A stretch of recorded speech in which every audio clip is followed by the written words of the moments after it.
Olá, meus irmãos e minhas irmãs, que a paz de Deus que excede todo o entendimento guarde os vossos corações em Cristo Jesus. Hoje, nosso lugar de leitura é Atos, capítulo 15. É um texto maior e vai falar de lugares em que os discípulos também passaram para trazer ensino, e isso levou uma grande contenda, uma grande discussão. Espero que já esteja com a sua Bíblia, seu caderno, para que você possa anotar as lições e aprendermos juntos. Vamos à leitura?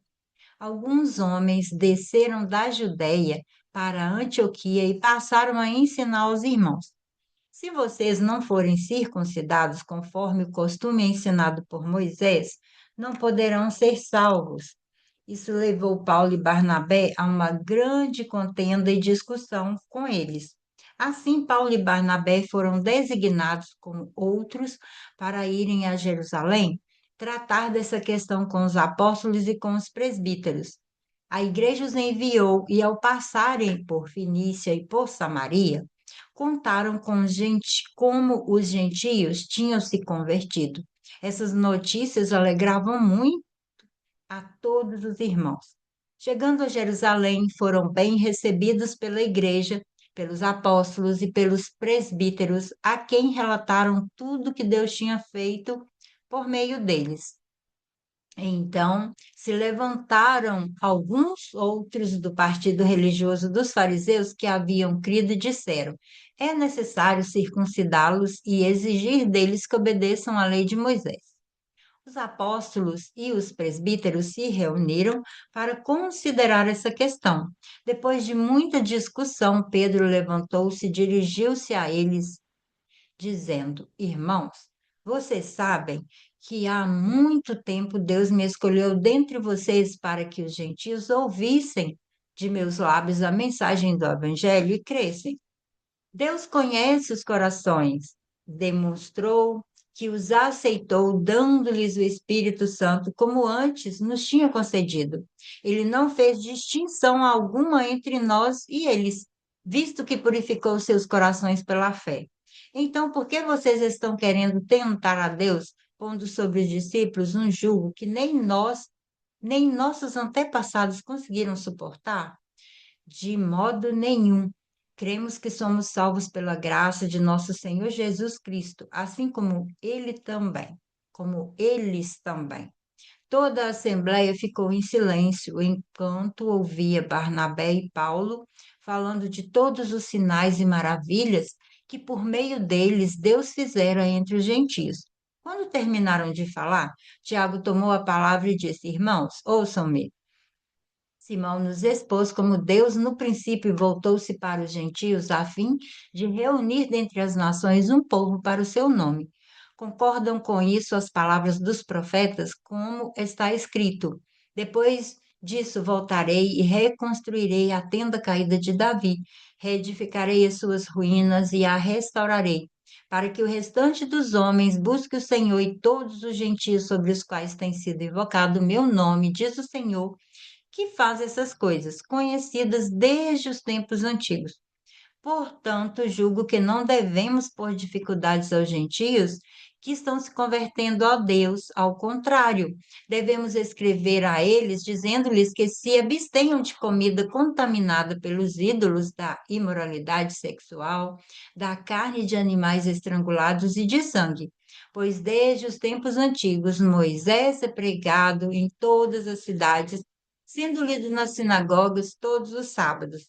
Então, os apóstolos e os presbíteros, com toda a igreja, decidiram escolher alguns dentre eles e enviá-los a Antioquia com Paulo e Barnabé. Escolheram Judas, chamado Barsabás, e Silas, dois líderes entre os irmãos. Com eles enviaram a seguinte carta: aos irmãos apóstolos e presbíteros, aos cristãos gentios que estão em Antioquia, na Síria e na Cilícia, saudações. Soubemos que alguns saíram de nosso meio sem nossa autorização e os perturbaram, transtornando a mente de vocês com o que disseram. Assim, concordamos todos em escolher alguns homens e enviá-los a vocês com nossos irmãos amados, irmão Paulo e Barnabé. Jesus tem homens que têm arriscado a vida pelo nome do Senhor Jesus Cristo.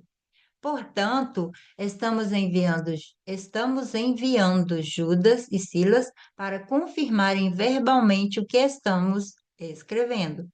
Pareceu bem ao Espírito Santo e a nós não impor a vocês nada além das seguintes exigências necessárias: que se abstenham de comida sacrificada aos ídolos, do sangue, de carne de animais estrangulados e da imoralidade sexual. Vocês farão bem em evitar essas coisas, que tudo lhes vá bem. Uma vez despedidos, os homens desceram para Antioquia, onde reuniram a igreja e entregaram a carta. Os irmãos a leram e se alegraram com toda a animadora mensagem. Judas e Silas, que eram profetas, encorajaram e fortaleceram os irmãos com muitas palavras. Tendo passado algum tempo ali, foram despedidos pelos irmãos com a bênção da paz, para voltarem aos que tinham enviado. Mas Silas decidiu ficar. Paulo e Barnabé permaneceram em Antioquia, onde, com muitos outros, ensinavam e pregavam a palavra de Deus. Algum tempo depois, Paulo disse a Barnabé: Voltemos para visitar os irmãos em todas as cidades onde pregamos a palavra do Senhor, para ver como estão indo. Barnabé queria levar João, também chamado Marcos, mas Paulo não achava prudente levá-lo, pois ele, abandonando-os na Panfilha, não permanecera com eles nos trabalhos. Tiveram um desentendimento tão sério que se separaram. Barnabé, levando consigo Marcos, navegou para Chipre. Mas Paulo escolheu Silas e partiu, encomendado pelos irmãos à graça do Senhor. Passou então da Síria para a Cilícia, fortalecendo as igrejas. E aqui temos também um lugar de parar para pensar em todo esse contexto. Quais lições eu posso tirar do capítulo 15 de Atos para a nossa vida? Como eu aplico as lições de tudo isso que eu li e verifiquei através dessa palavra. A salvação é pela graça, não é pelas obras. Atos 15:11 fala disso. Cremos que somos salvos pela graça do nosso Senhor Jesus, assim como eles. Nenhuma pessoa conquista a salvação por mérito próprio. Somos salvos pela graça, mediante a fé em Cristo Jesus. Muitas vezes tentamos merecer o amor de Deus. A Bíblia ensina que primeiro nós recebemos a graça, depois vivemos em obediência por sermos gratos. Um outro ponto é que os conflitos podem fortalecer a igreja quando tratados com sabedoria. Foi o que os discípulos fizeram, enviaram uma carta, explicaram o que estava acontecendo. Paulo e Barnabé não ignoraram o problema, levaram a questão aos líderes para que fosse analisado à luz da palavra. Para que tudo fosse resolvido, precisou do diálogo, da oração, da direção de Deus. Famílias e igrejas, relacionamentos crescem quando aprendem a conversar, em vez de apenas discutir. Ouvir também. Devemos ouvir antes de tomar decisões. Os apóstolos ouviram diferentes opiniões, depois eles tomaram uma decisão. Então, a sabedoria ela vai começar pela escuta. Antes de julgar alguém, procure compreender a situação e não ouça a situação só de um lado. Ouça as várias versões, para depois você sim tomar uma decisão. E Deus não faz acepção de pessoa, ele concedeu o Espírito Santo a todos. O Evangelho é para todos. Deus não exclui ninguém da sua história. E nós devemos colocar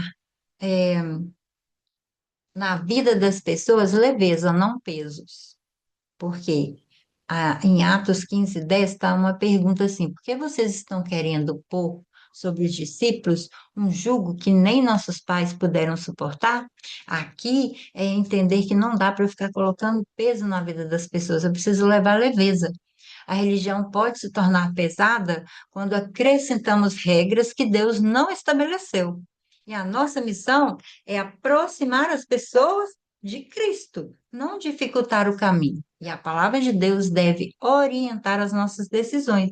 A unidade da igreja glorifica a Deus. Entender que a palavra de encorajamento fortalece os irmãos. Nem toda divergência significa o fim da obra de Deus. Deus continua conduzindo a igreja. E entender também que Deus usa pessoas imperfeitas para cumprir seus propósitos. E eu vou deixar aqui uma pergunta reflexiva. Olhe para dentro e se pergunte: eu tenho vivido eh, a liberdade da graça de Deus ou ainda tenho tentado conquistar seu amor por meio dos meus próprios esforços? Quando eu enfrento conflitos e busco vencer discussões ou glorificar a Deus por meio da unidade da verdade, do amor, a minha vida é fortalecida. Como tem sido? Você tem enfrentado os desafios que têm chegado, e isso tudo tem sido uma forma de glorificar a Deus? E fica aqui um momento de reflexão para a sua vida. Até nosso próximo momento de leitura da Palavra de Deus.